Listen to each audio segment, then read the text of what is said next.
So excuse the small keyboard, but let's look at this Bach prelude, BWV 939. So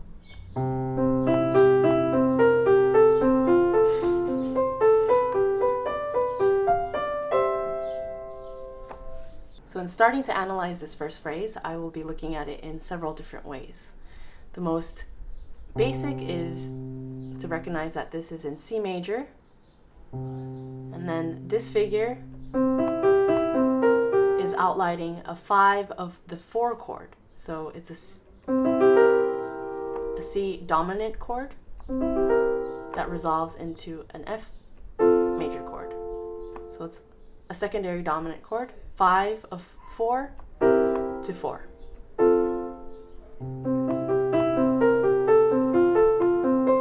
And then 5,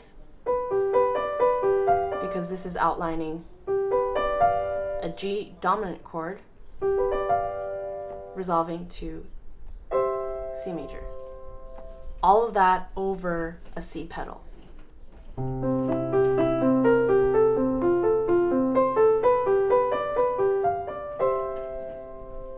I can also use letter names for chords. This is a C7,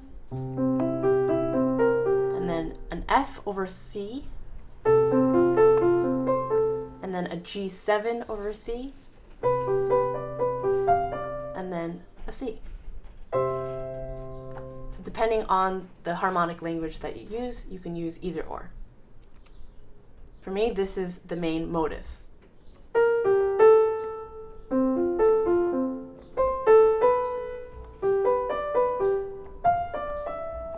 So it's almost like the connecting tissue from one chord to the next. And within the chords, he's just simply going up and down.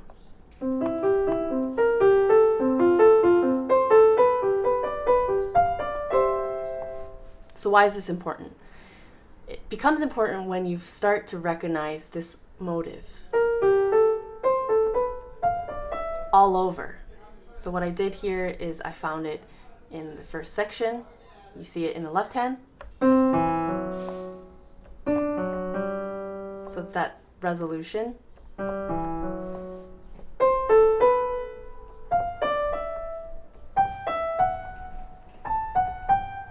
Also here.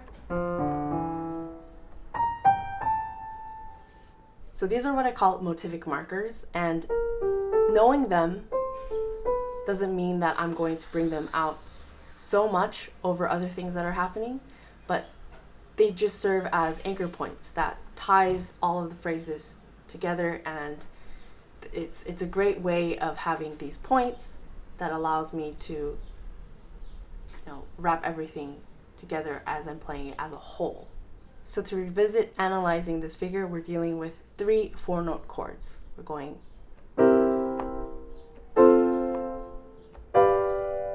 and then we're resolving.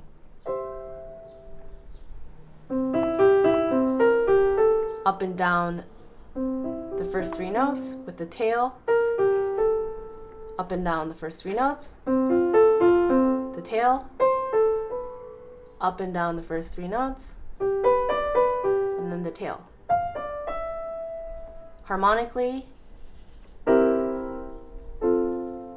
of 4 to 4, 5 to 1. So let's say that we want to do that in D. Let's find D. The first chord is 5 of 4, so 4 is G, 5 of 4 is a D dominant. So we have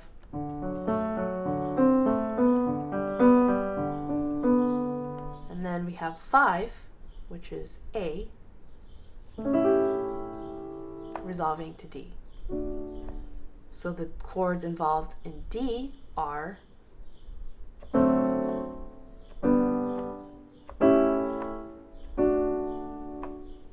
apply the direction of the lines,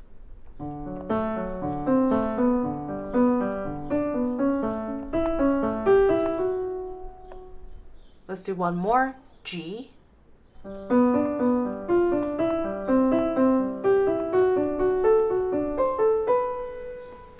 so say that you want to take some of these ideas and incorporate them into your own improvisation or composition. You could start very simply in terms of just choosing different chords. Instead of 5/4 to 4, 5 to 1, maybe a 2/5.